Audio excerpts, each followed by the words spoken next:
Coba deh, bayangin gimana rasanya kalau satu kenangan paling buruk dalam hidup kalian itu keulang terus-terusan di kepala.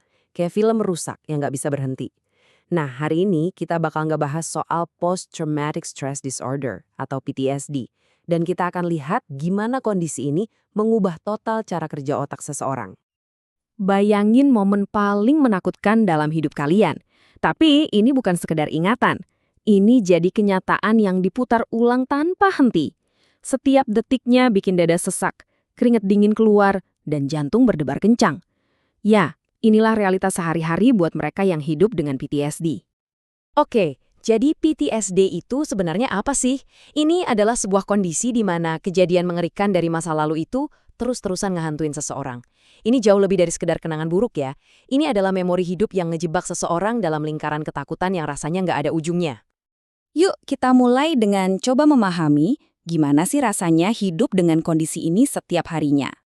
Hidup dengan PTSD itu artinya ngalamin flashback yang rasanya nyata banget.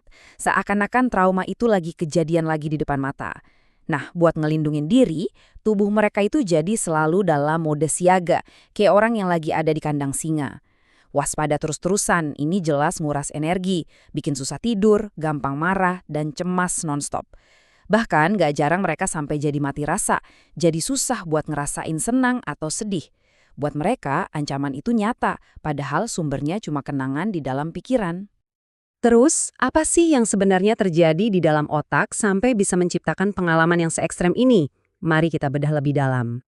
Jadi gini, waktu seseorang ngalamin kejadian yang parah banget, otaknya itu langsung masuk ke mode darurat. Sistem sarafnya langsung nyalain alarm buat bertahan hidup, fokusnya cuma ke ancaman, dan ngelupain yang lain. Nah, disinilah letak perbedaan kuncinya. Kalau di otak yang sehat, alarm bahaya itu bakal mati setelah ancamannya lewat.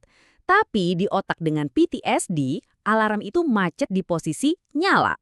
Otak mereka jadi kehilangan kemampuan buat bedain mana ingatan bahaya di masa lalu dan mana rasa aman di masa sekarang. Jadi, intinya begini. Bagian otak yang ngatur rasa takut jadi super aktif. Sementara bagian yang ngatur logika dan emosi malah jadi lemah. Akhirnya, rasa takut yang ngambil alih semuanya. Bahkan ketika secara logika nggak ada yang perlu ditakutin. Ketidakseimbangan inilah yang mengubah kehidupan sehari-hari mereka jadi sesuatu yang penuh tantangan, penuh dengan pemicu yang nggak terduga. Dan ini yang sering banget orang salah kaprah. Trauma tuh nggak cuma muncul dari kejadian ngeri kayak perang atau bencana alam.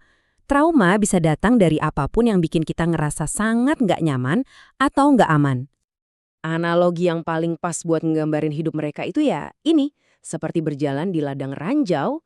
Hal-hal yang buat kita mungkin sepele, suara keras, bau tertentu, atau bahkan satu kata, itu bisa jadi pemicu yang meledakkan kembali memori trauma mereka. Ada contoh nyata yang kuat banget nih. Waktu sebuah film perang yang sangat realistis dirilis, dampaknya ke para veteran perang itu luar biasa besar. Adegan-adegan di film itu jadi pemicu yang sangat kuat buat mereka. Suara ledakan, adegan pertempuran di layar lebar itu seakan-akan narik mereka kembali ke medan perang. Trauma yang mungkin udah lama terkubur muncul lagi dengan kekuatan penuh. Berapa banyak yang terdampak? Ratusan. Ratusan veteran sampai menelpon saluran bantuan, nyari pertolongan hanya karena sebuah film ngebuka lagi luka lama mereka. Ini nunjukin betapa dahsyatnya sebuah pemicu. Tapi di tengah semua ini, ada kabar baiknya. Selalu ada jalan untuk keluar dari ladang ranjau tersebut. Kabar baiknya adalah PTSD itu bisa ditangani. Walaupun emang gak ada satu obat instan yang bisa langsung nyembuhin, kondisi mereka bisa banget membaik lewat bantuan yang tepat. Biasanya dalam terapi, mereka diajarin buat secara bertahap memproses memori itu dan ngelola perasaan yang nyangkut sama traumanya. Ini adalah proses langkah demi langkah untuk, ibaratnya, mematikan alarm yang macet tadi. Tujuannya jelas, gejalanya bisa berkurang pelan-pelan, dan yang paling penting, mereka bisa ngambil kembali kendali atas hidup mereka. Mereka nggak perlu lagi ngerasa kayak jalan di ladang ranjau. Dukungan dari orang-orang terdekat juga jadi kunci penting banget dalam proses ini. Jadi, pada akhirnya, kita bisa lihat ini dari sudut pandang yang berbeda.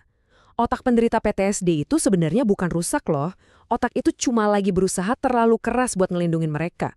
Masalahnya, perlindungannya jadi berlebihan, bikin mereka selalu siaga, karena bagi otak mereka, bahaya di masa lalu itu bisa kejadian lagi kapan saja. Ini semua ninggalin kita dengan satu pertanyaan penting.